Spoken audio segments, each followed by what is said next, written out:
অত্যন্ত সাহসিকতার সাথে বলিষ্ঠ একটি জবাব দিয়েছিলেন, সেটাও আল্লাহ তাআলা কোরআনে সরাসরি কোট করেছেন। তিনি বলেছিলেন, ক্বালা ইয়া আবাতি ফাআল মা তু'মার সাতাজিদুনি ইনশাআল্লাহু মিনাস সাবিরিন।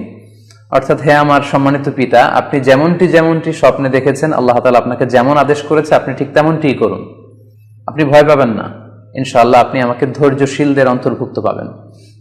একটু কি কল্পনা করা যায় যে সাইয়েদনা ইসমাঈল আলাইহিস সালাম, ছোট্ট শিশু, তিনি যখন শুনলেন যে বাবা তাকে কুরবানি করবে, জবাই করবে, তার প্রত্যুত্তরে তিনি বলেছিলেন, বাবা আমি ভয় পাচ্ছি না, আমি আপনাকে নিয়ে চিন্তিত। আপনি ভয় পাবেন না, বরং আপনি যা আদিষ্ট হয়েছেন আপনি তাই করেন। কারণ নবীরা যখন স্বপ্নে কিছু দেখে, সেটা সাধারণ মানুষের মতো স্বপ্ন নয়, সেটা ওহী, সেটা আল্লাহর পক্ষ থেকে আদেশ।